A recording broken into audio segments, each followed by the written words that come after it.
Did you get my email, Professor? I'm sorry, which email was that? It's Judah. Did you just send it? I sent it about an hour and a half ago, I think. I About a don't flyer. think is it this flyer that we're looking at? No, it's for Isaka. I don't remember seeing that. If you want to send it now, I can share it. So for those of you who just joined, you're here for Econ 249. It's November 17th, and you're looking at information about how to land an internship. So this was sent to me, and it's held by your chapter here at Queen's College. It's tomorrow during free hour, and I think it's very useful information.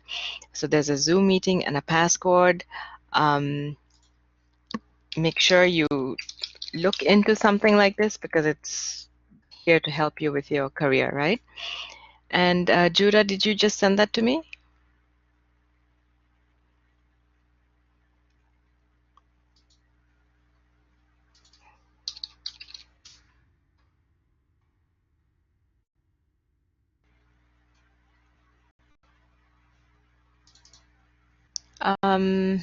I'm looking at my email, yes, and I see it here.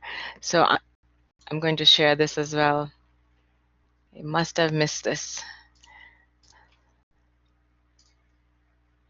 So bear with me.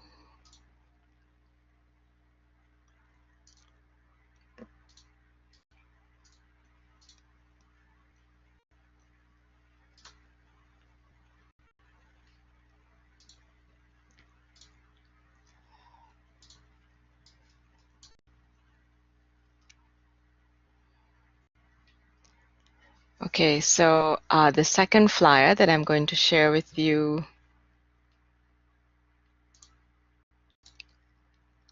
has important information. I'm not sure if you see that.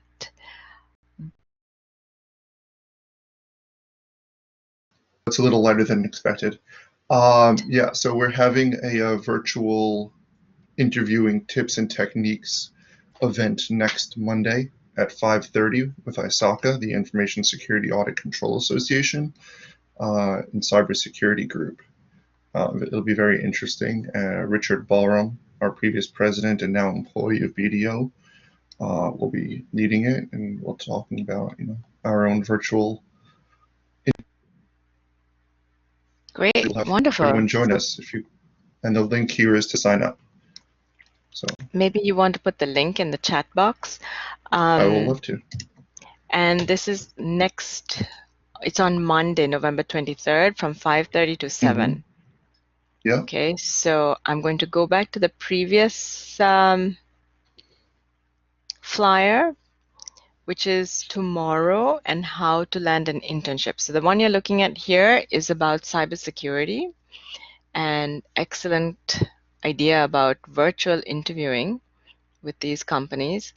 So here you have how to land an internship tomorrow during free hour and the Zoom meeting and passcode. If anyone has any specific questions about these two events, you can email me and I will forward you the flyer directly. If Okay, anyone hasn't been to an alpha event, and I'm the president of ISACA, but I'm going to vouch for Karina Katu, who's in our class. great. Alpha events this semester have been absolutely wonderful. And if you haven't been to one, guys, and you have the time, definitely go. They are fantastic, and also come to us. Karina, you're here, right? Do you want to say something about this? Hi everyone. Yeah, I just wanted to say a little bit about our event. So I'm personally planning a mentorship program for students, and what we will be doing throughout next semester is kind of help you guys work on those technical skills and prepare like small cohorts to have a stock pitch at the end. I've been working with some students from the Alpha Baruch chapter, and we created this whole program to help you guys be able to kind of give a 1 to 2 minute pitch to executives. And they were fortunate enough to give their pitch to actually Boeing executives, which was really great, and talking about how like the pandemic hit them and everything. So if you're interested in learning about like how the market works, and just to work on those technical skills, please reach out to me. And thank you so much for sharing our event. I really appreciate it. So Karina, what you just mentioned, that's coming up next semester. Yes, it's a semester long program, and I can send the form to apply for it in the chat. Okay, and is it through a course? Do students have to do this with a class? No, it's all student run. So we will be assigning you to Alpha professional mentors, and also mentors from our e-board will be helping you throughout the semester. And we will be meeting like once a week in January to work on your professional skills, and then during the semester we'll be working on that stock pitch sort of case study type presentation for the end of the semester. Sounds great. So keep me in the loop, even though you guys all finish with my class. I'm still interested, so send me information. So let's move on to statistics, and we were working on chapter 11. My plan today was to finish up chapter 11 and then start with chapter 12. So I'm going to briefly share with you the syllabus because we need to keep an eye on the goal here, right? So this is the first page of the syllabus, so nothing important. Again, same information that you've seen before. This is the third page of the syllabus, which is what I want to discuss. So today is November 17th, and my plan was to finish up this chapter 11. Now, the topics that I'm covering in today's class is really taken out of chapter 10. However, it sort of flows with the information that we're learning in chapter 11, which is all about confidence intervals. So that's why I'm bringing this topic here. And as you can see in the syllabus, today the plan is to continue and start chapter 12.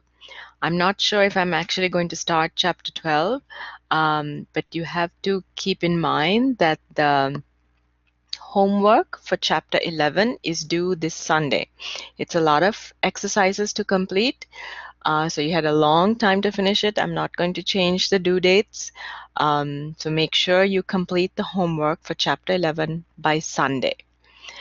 As you can see here, we have about 4 lectures left. The last lecture will be on December 8th. And on that last lecture day, the plan is to go over practice problems, answer any questions that you have. So sort of review all the information that you need to know for the final exam. The exam date is taken from CUNY first. So the same way you would check the exam date is the same way I would check.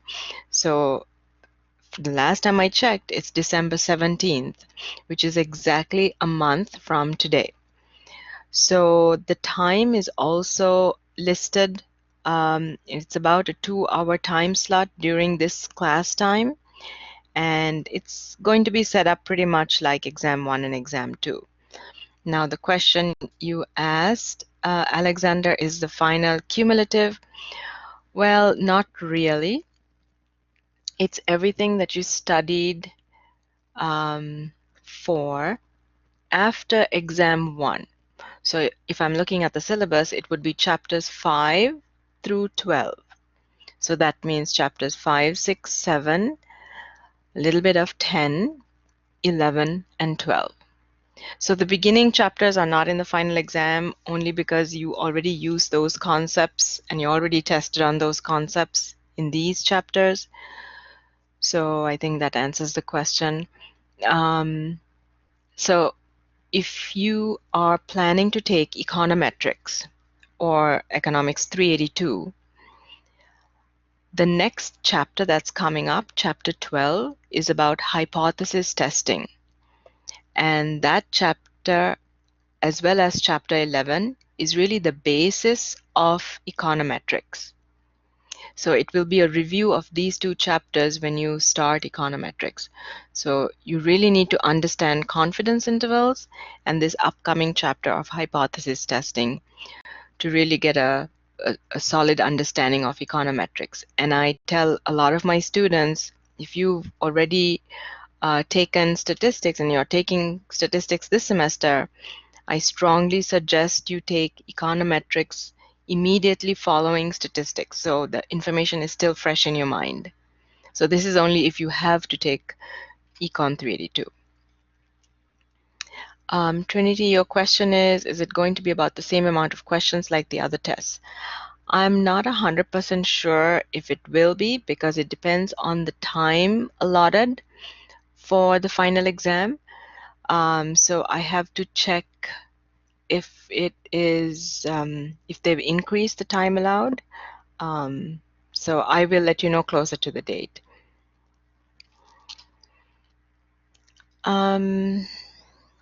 Okay. Any questions for me about the way the schedule is set up? The chapters for the final exam will be 5, 6, 7, 10, 11, 12. So everything that you see after exam 1. And I will send a message about that later on.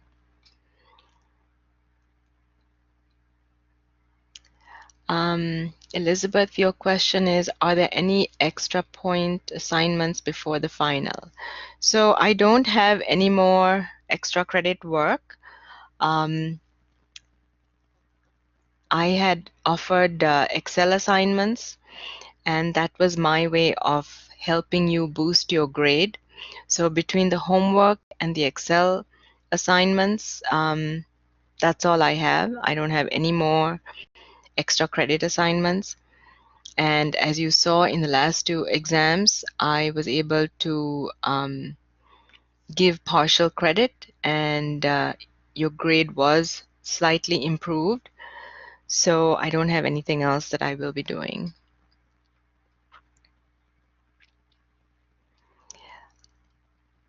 So Trinity, you've mentioned that the final exam date is December 17th, and the time, I'm assuming that's the time that is allotted to our class.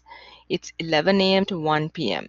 So I'm going to confirm this and send an email with this information as well. Okay, so let's start with chapter 11. And as I mentioned, chapter 11 was about confidence intervals. And this is how the chapter was set up, right? I showed you how to construct confidence intervals for a population mean. And you did this two different ways, either with sigma known, which is your population standard deviation, or sigma unknown. Now, I mentioned that when sigma is unknown, that means when population standard deviation is not given to you, this is the only time you would use the t-table. So some of you asked me that question when you were doing the homework. When do we use the t-table, or when do we use the t-value? You use it only when you're trying to estimate the population mean, when you're constructing this confidence interval, and the standard deviation is not known. Now, when you're doing your homework, you might see some exercises where they state the standard deviation, but the example for the exercise indicates that they're using the t-value from the t-table. So when they have stated the standard deviation, it's not the population standard deviation. They're giving you the sample standard deviation. So that's why we use the t-table. When you're constructing confidence intervals for population proportion, you also use the z-table. So you have to remember that proportion always uses z and mean always uses z when sigma is known. Going back to the t-table, another instance, so this is the second instance when you use the t-table. The first instance is when sigma is unknown, but sometimes n is less than 30. When n is less than 30, we tend to use the t-table. But I don't want you to follow that, because in some of your homework exercises, n is greater than 30, but you still don't know the population standard deviation, which means you still have to use the t-table. So go with that first. Any questions for me? Okay, so we finished constructing confidence intervals. The next thing in this chapter is deciding on, let me just see if I have it here. Deciding on your sample size. So this is the last portion of this chapter, but it's important because in the world of business, selecting a proper sample size can be a very complicated procedure. You're constrained with a budget, you're given a certain amount of time for your project, and you're also told how much of acceptable error is okay in your analysis.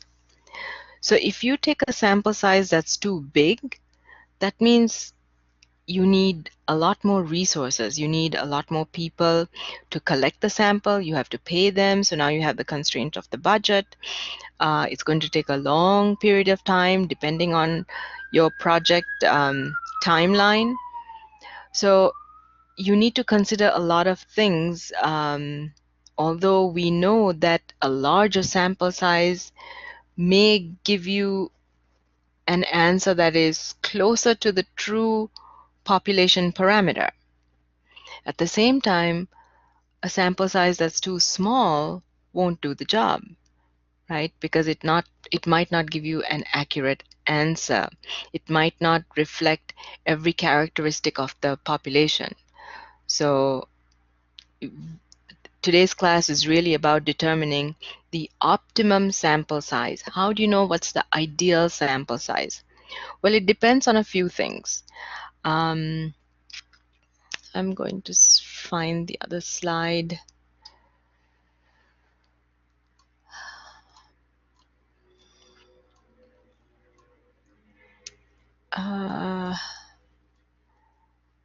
Sorry, these slides are a bit mixed up here. So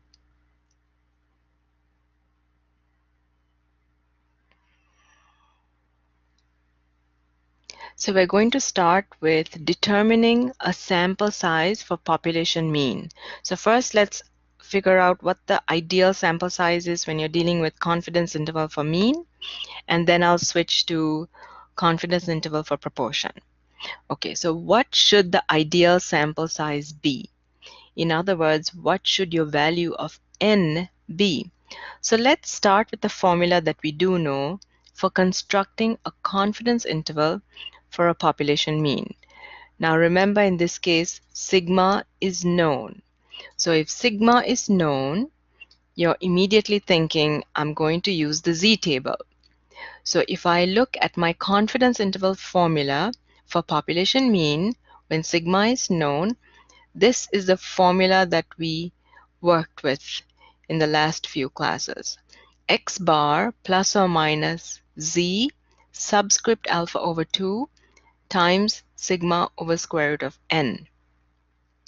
Now, if I just look at that right side of the formula, which is this right side of the formula, that's my margin of error, which is also called sampling error. So my margin of error is z times sigma over square root of n. And let's call that E. E standing for error. So error is equal to z times sigma over square root of n. So does everyone understand where this formula came from before I continue?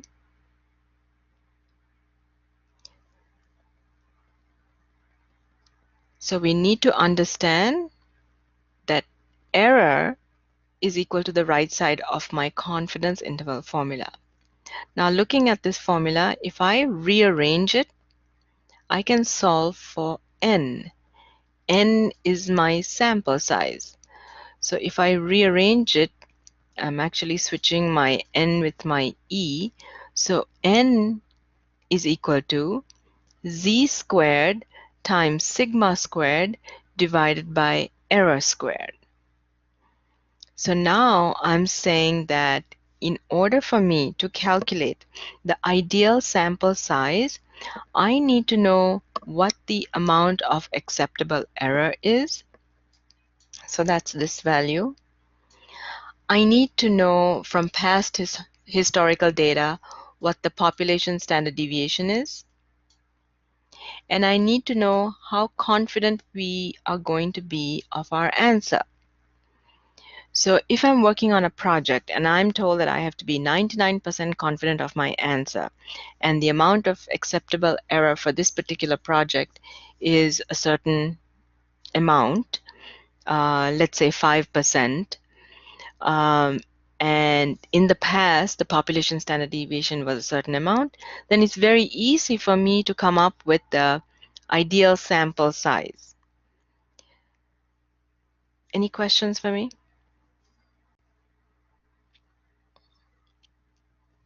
So then I have a question. Looking at the formula here, if I want to reduce error, what should I do to my sample size?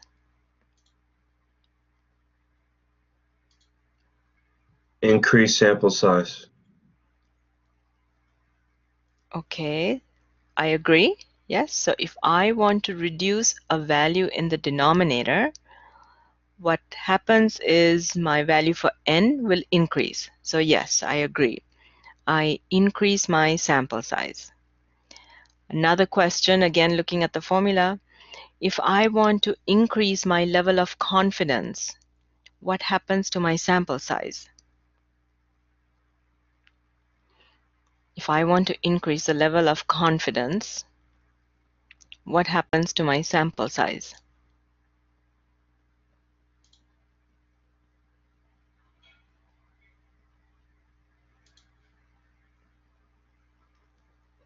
So let's try to understand it by looking at a graph here.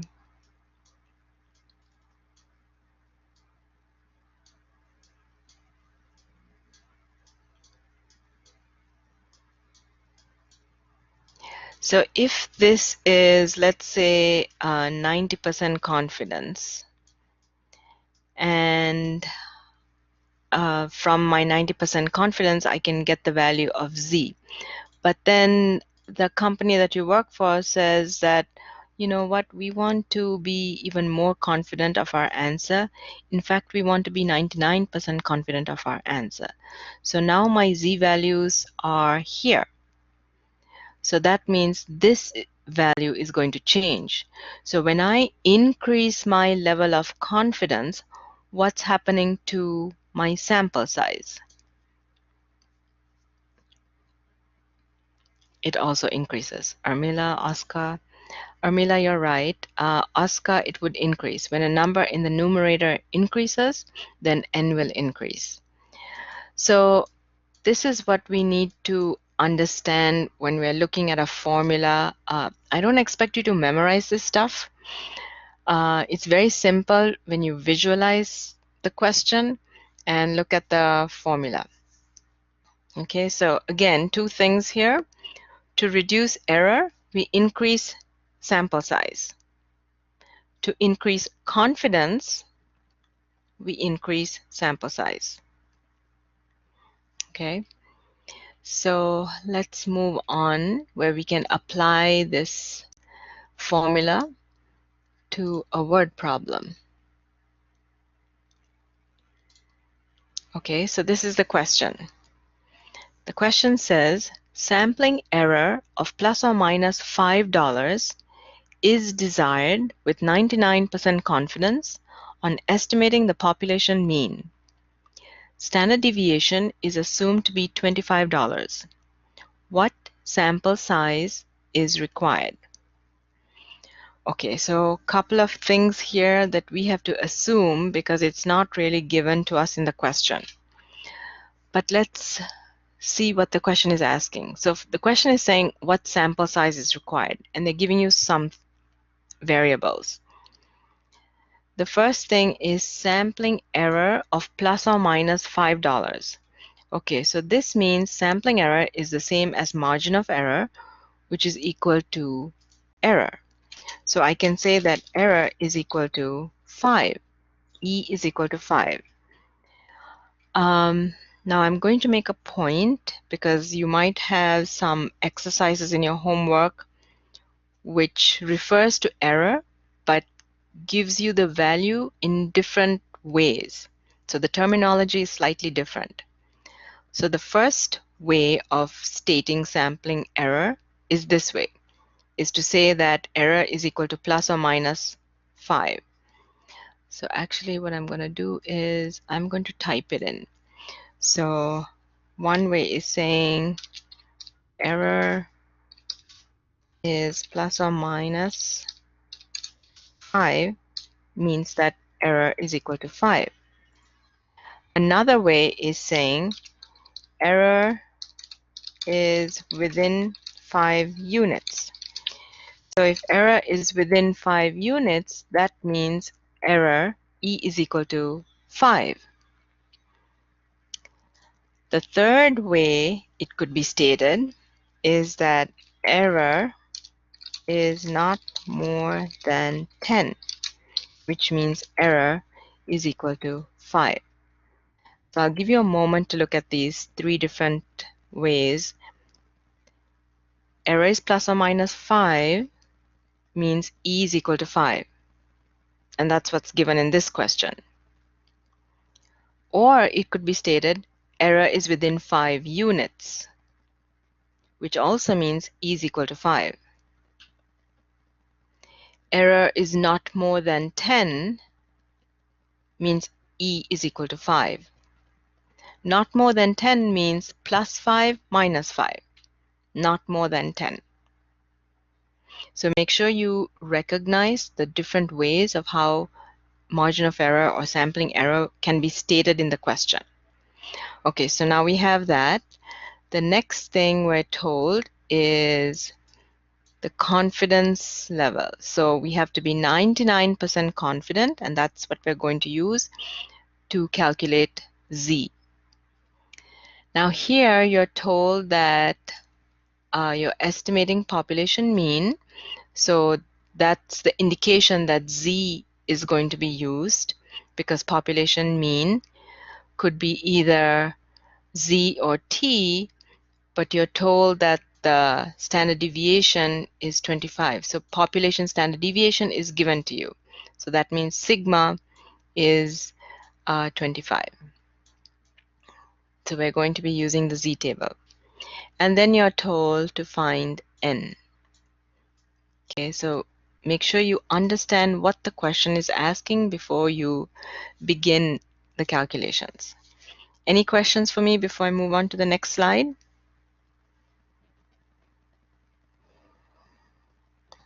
Okay. So the next slide, the first thing is your formula. I'm going to rewrite the information that was given in the question. So we were told that E is equal to 5. We were told that sigma is equal to 25.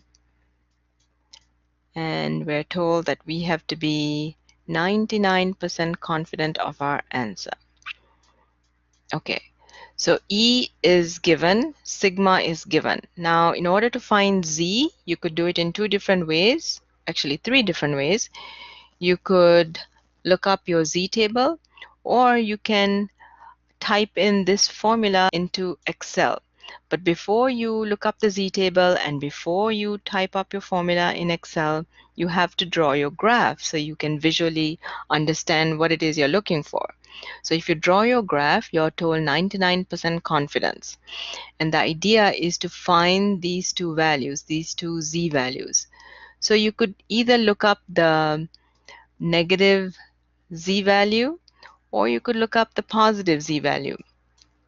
Either one, it doesn't matter because it's the same value, plus or minus.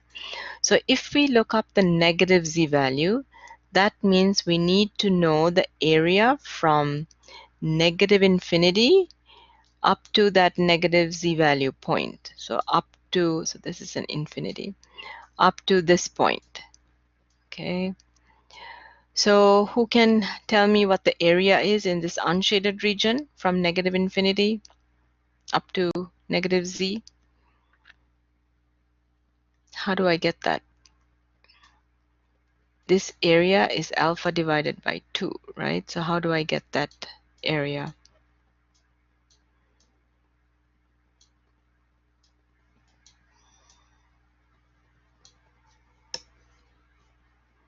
Okay, Dongyan, you say 1 minus 99% divided by 2.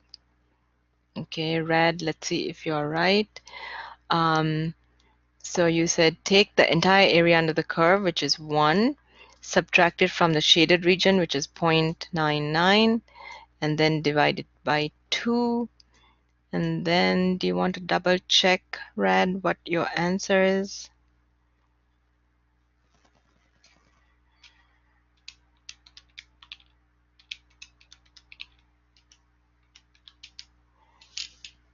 Yep, you were right. Yep. So that value is 0.005. Okay, so now I know that this is what I'm going to work with. The 0.005 is the area that I need here to get my negative z value. So I can either look that up in the table, and I can find it at the corresponding z value of negative 2.57, or I can type this formula into Excel and put in the probability of 0.005 into this parentheses. So it's up to you. If you type this formula in, you have to know and recognize that the probability that you're interested in is from negative infinity up to that negative z value. So if you type this in, you should also get in Excel negative 2.57. So this also works. This is taking half and then subtracting it from the shaded region and dividing it by 2. So either one would work. It doesn't matter. You still get 0.005 inside this parentheses. Any questions for me? Also, the third way of getting z is to just memorize it. So if you want to know what the z value is for 90% confidence, 95% confidence, 99% confidence, you could have done that. Because those are really the 3 confidence levels that we always use: 90, 95, and 99. Any questions for me? Okay, so again, you need to know how to get these z values.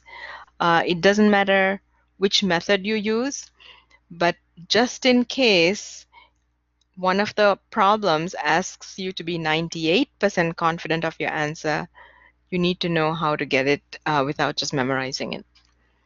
Okay, so my next step is to plug in the values here. So let's do that.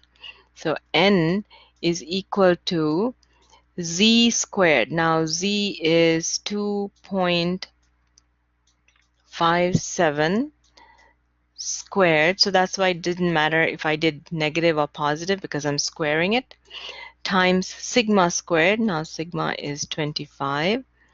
So that's squared, divided by error squared, and error is 5. So that's 5 squared. And then can I have Mirza? Can you give us the answer for n?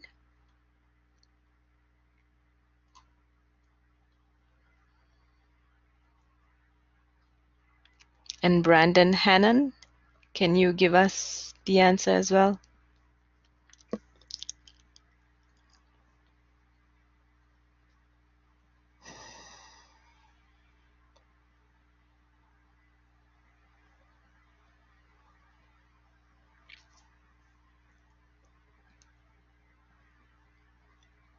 Okay, you, Jiang, you have 165.87.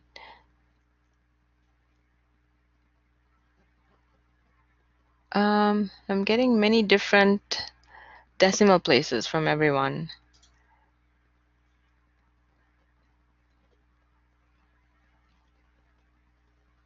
Okay, so I see a few that are very similar, so I'm going to go with that.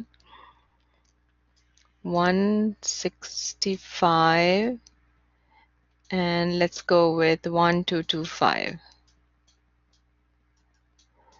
So read your homework problems carefully, because I see that some of you got marked wrong when they asked you for 2 decimal places, but you put 1 decimal place. Although the answer was correct, it specifically said 2 decimal places. So it marked you as wrong. So just be careful with that. Okay, so if this is my answer, this is telling me that this is the ideal sample size. If you can get more than 165.1225, then you can get more items in your sample, but this should be the minimum number of items in a sample. If you want to be 99% confident of your answer with an acceptable error of plus or minus $5, when you know that the population standard deviation is $25. Now, since we're talking about items in a sample, we're going to assume that uh, adding one more item is not going to drastically change your budget or your time.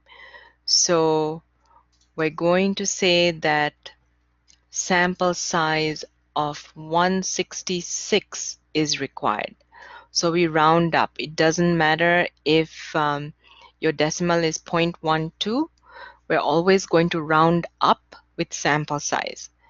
So it has to be the number of items, right? So 166 items. Questions for me? Okay, so this method was coming up with the ideal sample size. You're dealing with population mean.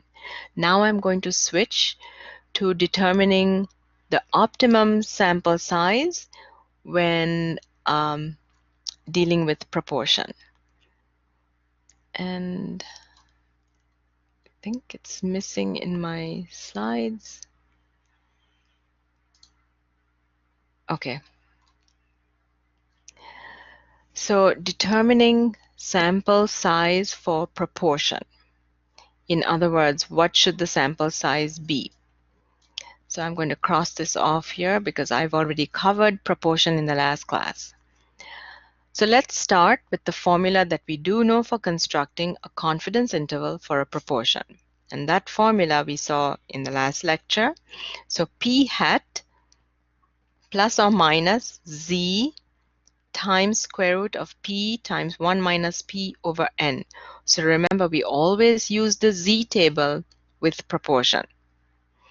Okay, in the same way, we're going to only consider the right portion of this formula, which would be the margin of error, which we call E. Margin of error, sampling error, same thing. So E is equal to Z times square root of p hat times 1 minus p hat over n.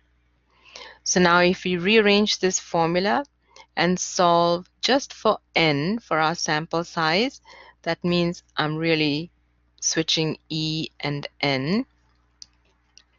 My new formula for sample size is z squared times ps times 1 minus ps not squared over error squared.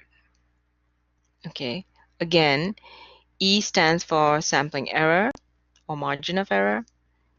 Z has to do with your level of confidence, and PS is the same as P hat, right? So that's sample proportion. So in order to know the ideal sample size, you need to know how much of acceptable error there is, how confident you are of your answer, and what the sample proportion is. Now, we might not know what the sample proportion value is. So in that case, we can make an assumption. Okay, so that's not on the slide here, and you have to write that down somewhere because that's important information. So I'm going to write it here.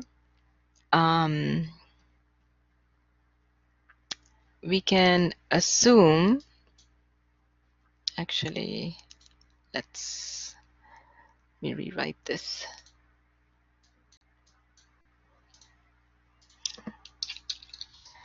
Assume sample proportion is 0.5. So when sample proportion is not given to you or you have no idea what the sample proportion is, this is a conservative value. You could take sample proportion as 0.5. Now, where is that coming from? It's coming from a condition that has to be satisfied before you can continue. If you recall, when we did confidence intervals for constructing population proportion, for estimating population proportion, we had to check two conditions. So in the same way, when you're determining sample size for proportion, you have to check if a specific condition is met. And this is the condition. Your sample proportion times 1 minus sample proportion must be less than or equal to 0.25. If it is not equal to this or not less than this, then you have to go back and change your acceptable error, your level of confidence, or assume sample proportion is 0.5. Then only can you continue. Okay, so the reason is this gives us a conservative value for n for our sample size. Now looking at this formula, I'm going to ask you the same questions. What happens when I reduce error?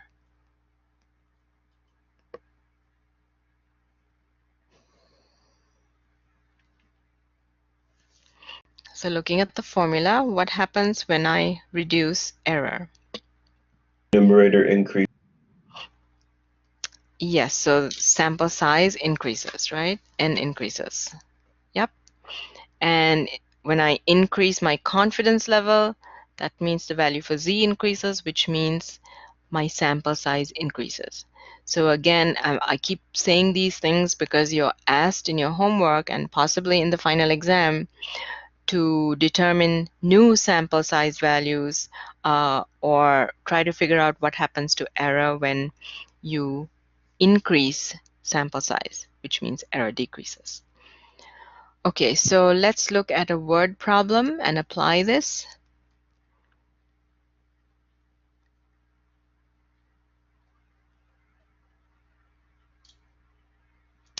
So the question states, within 3% points of error, how many people should be sampled for a US national poll regarding election at 95% confidence?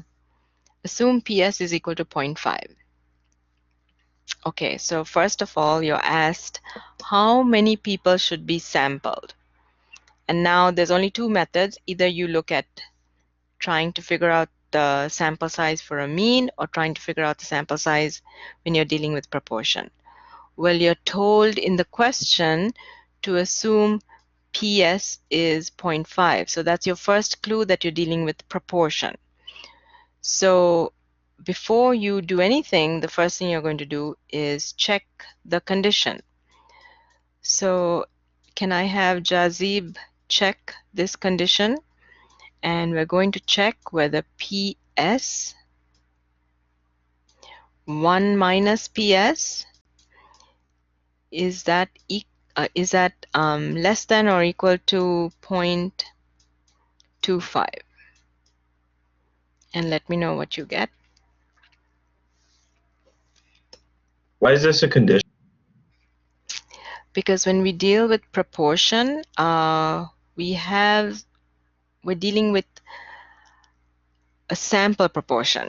So meaning the number of successes in our sample.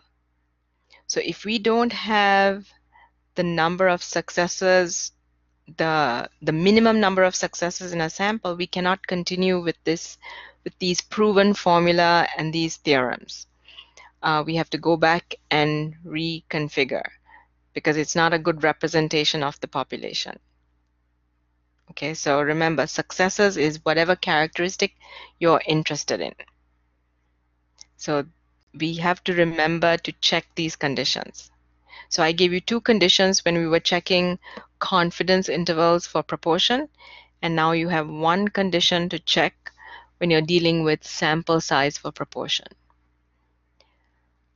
So Erica, do you get an answer for this?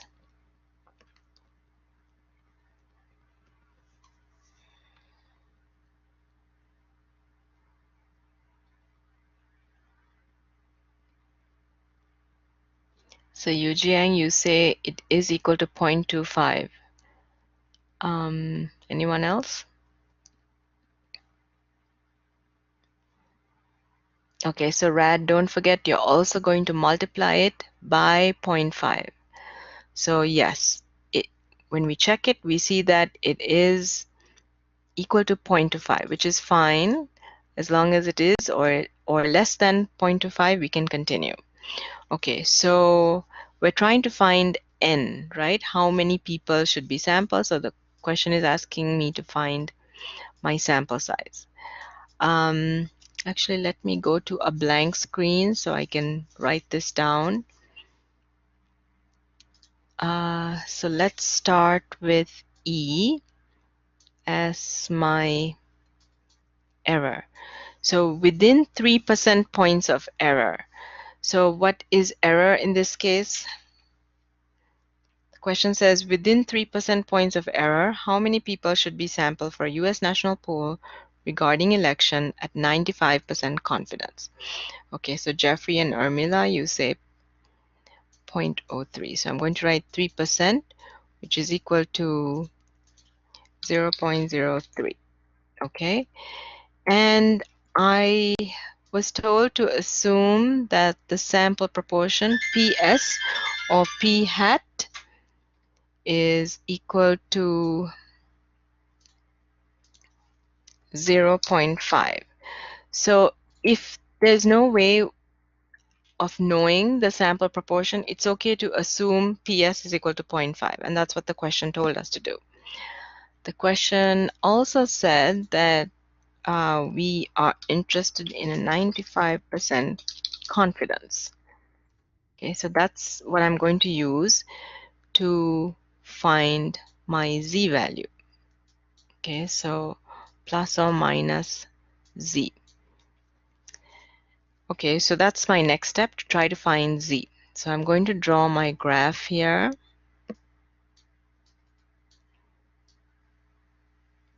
And I always shade the center when I'm dealing with confidence intervals. So this center is 0.95. The goal is to find the z values. So this would be negative z, and this would be positive z.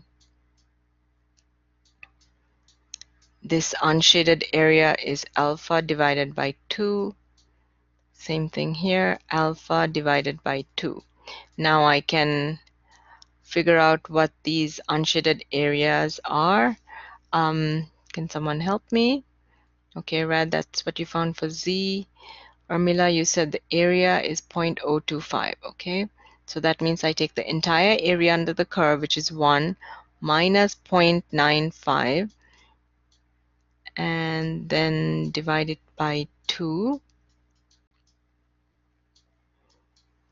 and that's 0.025. So that's the value I'm going to look up in the normal distribution tables, and I can find 0.025 at the corresponding z value. And Rad said that that corresponding z value is negative 1.05. 0.96.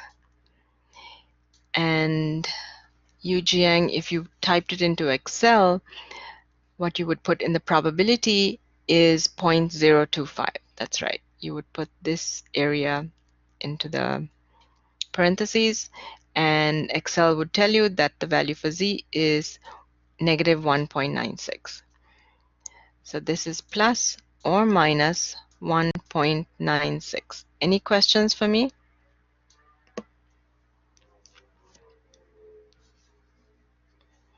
No questions? Okay. So let's plug everything in.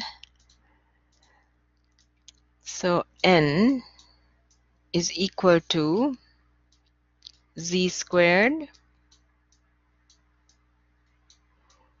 times PS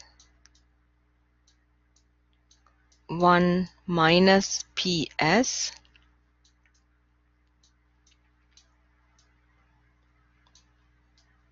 you're not squaring that, divided by error squared. So Z is 1.96 squared and PS is 0.5 times 1 minus 0.5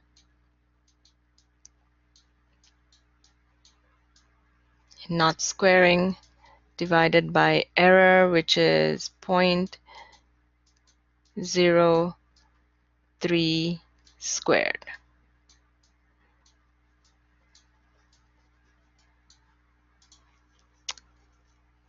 Priscilla, do you have the answer for this?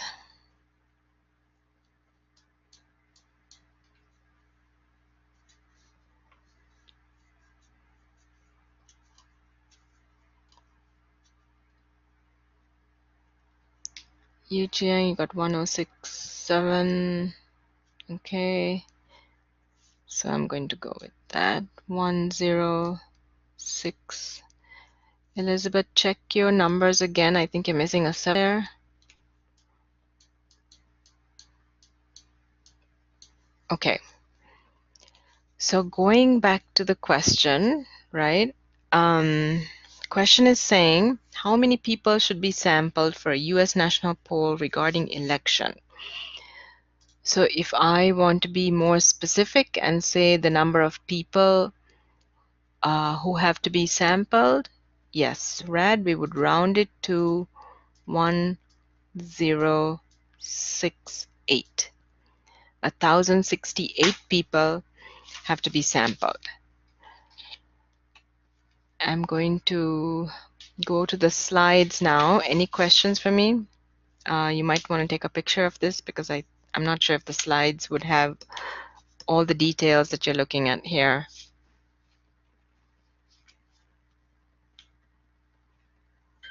Okay, so I'm switching to the slides.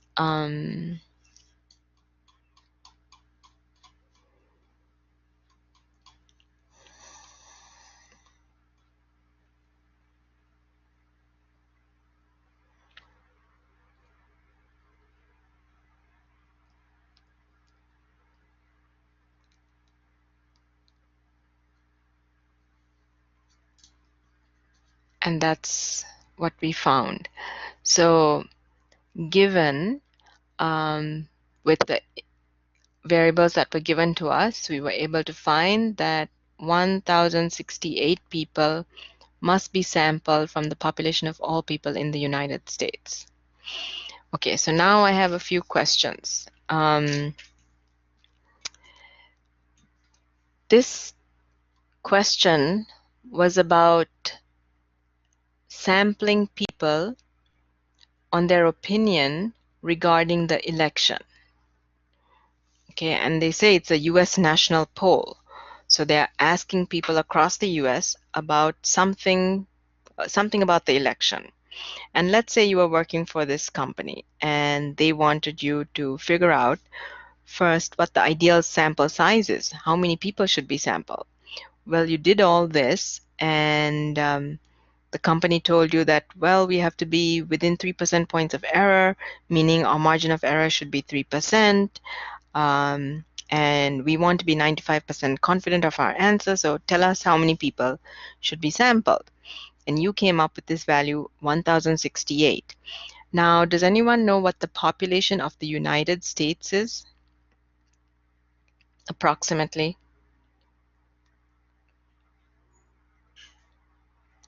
Population of the United States.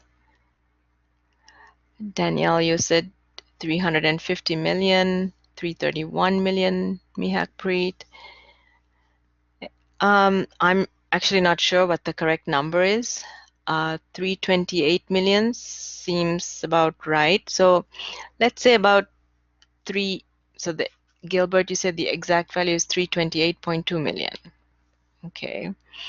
328 million. Okay, so let's say the US population is 328 million.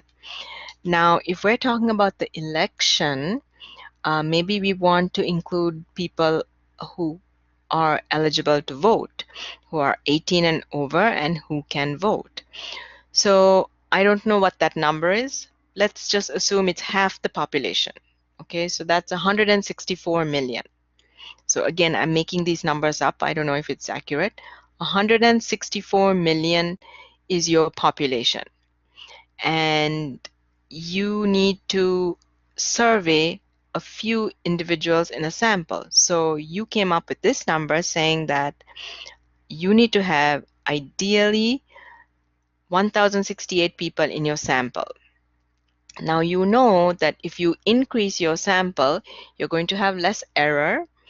You know that if you increase your sample, you can be more confident of your answer because your estimate will be more likely to be very close to the true population parameter. You know all this, but this is the minimal number of people, 1068 people. Now, how do you think that's possible? How do you think that it's enough to have 1068 people in your sample when you're dealing with 164 million people? How could it be? How can you be 95% confident that you only need 1068 people in your sample?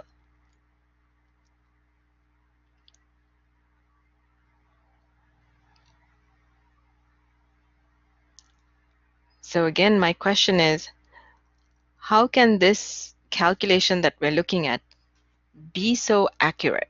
Why can you actually estimate something about the population with just 1068 people? What do you think?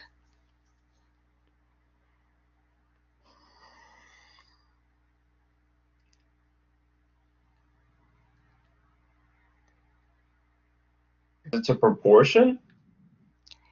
Because it's a proportion. Not necessarily. So maybe can you explain a little more, Christopher, what you meant by that? Well, if this represents a proportion of people, the the statistical confidence is multiplied a great many times based on this proportion. So this small segment is a sample portion we use to find a statistical average, but it can be multiplied across a larger amount of people. Okay, you're almost there. I see what you're saying. So you're saying you're trying to represent the population. So this 1068 represents the population. So that's why it can be accurate. Okay, I agree with that portion of the thinking. But there is a key word that I'm looking for. So think about it, right? In the beginning of this semester, I said that sampling and how we sample is quite important. And Oscar, yeah, that's the word I'm looking for. As long as your sample is randomized, meaning you're randomly selecting individuals. So as long as those 1068 people accurately represent every characteristic in the population, then your estimate is going to be correct, and you can accurately say that you are 95% confident of your answer, as long as those 1,068 people represent every characteristic of the population. If by some chance you have a biased sample, people of the same age, in the same geography, same beliefs, or similar beliefs, it's going to throw you off completely. Okay, so it's quite fascinating that you only need 1,068 people to come up with something that represents 164 million people in the US. And in the beginning of the semester, if I told you that 164 million is your population, what do you think the sample would be? In the beginning of the semester, you might have told me, well, you need 1 million people in your sample, or 10,000 people in your sample, or 100,000 people in your sample. But it's quite fascinating that you only need 1,068 people as long as they're randomly selected. Any questions for me? So there's something else. So let's think about this a little bit more. Let me see if it's in the slides. So going back to the question here, the question said that we were asking them something regarding the election. So let's say, now again, why proportion? Maybe you asked them, you sent out a survey and you asked them certain questions in the survey, how they felt about a candidate, maybe how they felt about changing an amendment to a certain policy. So then you would come up with the number of no responses or the number of yes responses, whatever you're interested in, and that's your percentage, that's your proportion of people who think a certain way. So that's why we're talking about proportion. You're counting the number of responses with that certain characteristic. Okay, so we're discussing the election, and let's say it's about the election that just happened, and you found that your ideal sample size should be 1,068. So you send out surveys all over the place across the United States, and you can only use at least 1,068 completed surveys with all responses filled in. Okay, so you have at least 1,068.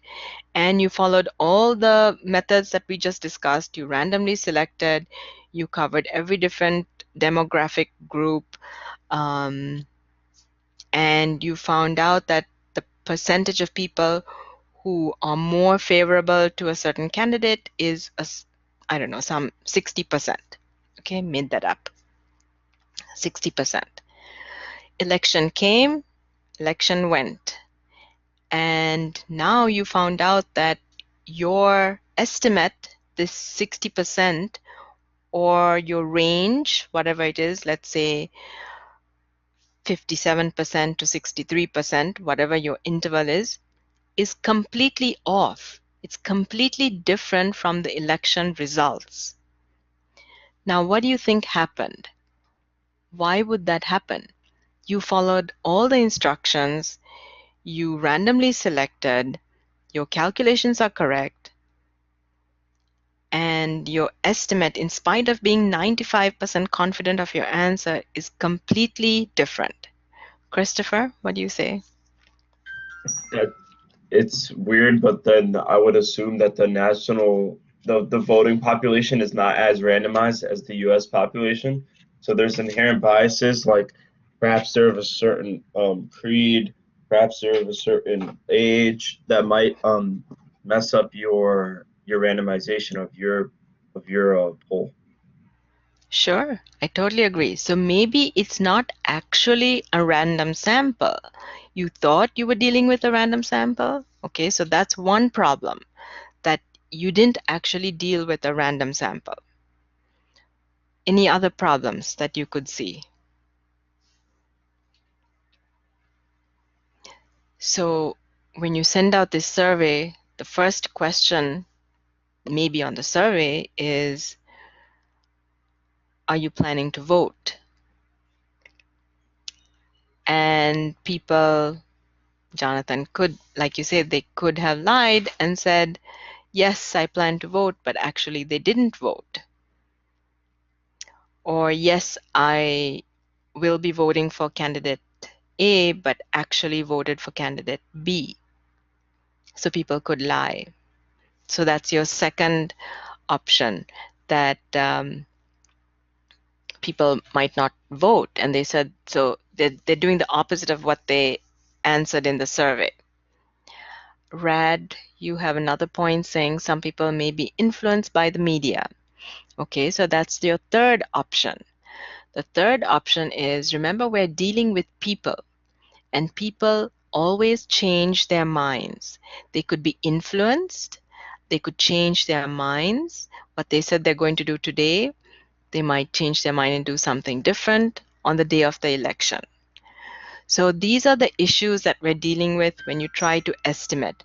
These are fluctuations that continuously change answers or estimates. So we have to recognize that things like this do exist. But it's still very interesting that you're able to predict with a very precise sample size. Something else I wanted to mention, so I'm going to put this up, and this is what we just discussed. Now, in this question, you were told that within 3% error, so within 3% points of error. So that 3% is actually a standard value. This is the method used in public opinion surveys. So when you're reading a newspaper, you see an article in a magazine, or you watch TV, and at the bottom of the screen, they have margin of error plus or minus 3%. That's a standard. Error plus or minus 3% is a standard. So why 3%? Well, we know that if we reduce error, sample size is going to increase. Well, what if I reduce error to 1%? Why 3%? Why not make it 1%? If you redo what we just did, you will find that the value for n actually becomes 9 times larger. So now we know that with budget constraints and time, it's just not practical to have a value, a sample size that's 9 times larger. So that's why 3% became the standard across for everyone to use. That being said, let me read this last slide. Usually a margin of error of 5% or less is acceptable. So 5% is also common. So 5% or less is usually acceptable. However, to cut the margin of error in half, let's say you want half of that, you will have to quadruple the sample size. So the sample size in a survey is the number of respondents, not the number of questionnaires sent out or phone numbers dialed. So increasing the sample size can dramatically increase the cost and time needed to collect the data. So in order to get at least that 1068 completely filled out responses, you need to send a lot more, which involves a lot more time and money, right? So these are things that we have to keep in mind. So this is it for today. This is all for chapter 11. I'm going to begin chapter 12 on Thursday. And does anyone have any questions for me?